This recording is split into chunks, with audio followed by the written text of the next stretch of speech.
What is t-stop?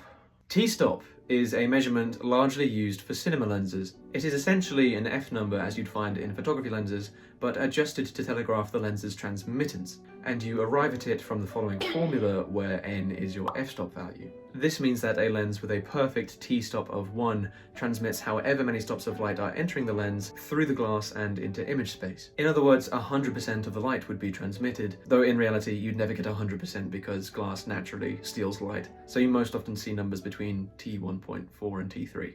Now, this is a very useful measurement, especially for cine lenses, because an f-stop number in photography doesn't actually determine how much light you're admitting to image space. It's just a mathematical formula determined by the size of your lens's entrance pupil. With photography, f-stop is broadly speaking an adequate measurement, as you can preview and experiment with exposure settings between shots to get your desired effect. A series of photographs does not necessarily have to flow well with consistent exposure. In fact, changing your exposure settings between shots against the same subject can make for compelling juxtaposition and storytelling. But on a film set, you're constrained by time pressures and the limits of your data storage, and you don't really have time to experiment shooting the same sequence with different exposures. Footage can be broken down into units of scenes and shots, but it is not a medium that you experience as a series of discrete frames like you do with photography.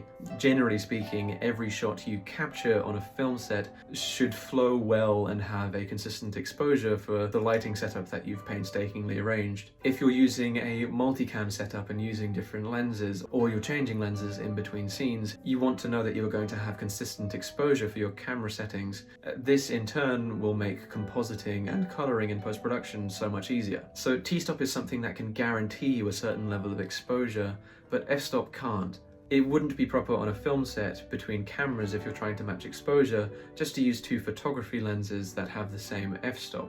As again, f-stop isn't actually a measurement of how much light you're admitting into image space, so two lenses with the exact same f number can have a completely different t number. DxOMark is a great website that tests a lot of commercial photography lenses for transmittance.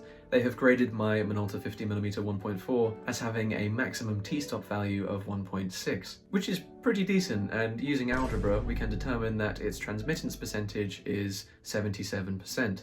By contrast, this 50mm 1.4 DG-HSM art lens was graded with a maximum t-stop of 1.7. If I were on a film set and I was using this Minolta photography lens with that Sigma photography lens on two different cameras, I would necessarily have to process the footage from either camera differently. Now, back to this formula. We arrive at our t-stop number by taking our f number and dividing it by the square root of our lens's transmittance percentage. But hang on, these camera manufacturers are just telling us that that's what the transmittance percentage is, and I'm just supposed to believe you? In late capitalism? What am I, a moron? A transmittance rating is something that a manufacturer arrives at by way of rigorous testing.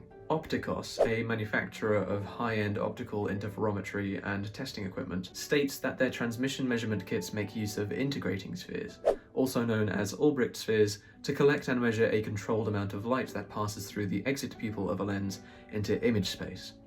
Lens manufacturers can be quite opaque about the methods and technologies that they use to test. In fact, everyone I reached out for in research for this video either didn't respond to my questions, or they said they're strictly not allowed to tell me any information at all about how they test their cinema lenses. So you may be skeptical about a manufacturer's own rating that they plaster on their lenses in order to sell them for profit. But in theory, a lens that is advertised as having a maximum t-stop value as X should be able to be independently verified by anyone who has the requisite equipment, someone like DxOMark. So, now, hopefully when shopping for photography and cinema lenses, you're a bit more informed about what these values that you'll find on your lenses actually mean, and you can use this information to inform your rental or purchase. Thank you for watching. If you enjoyed this, please leave an epic like, please, and hopefully I'll have more videos for you in the future. Thank you.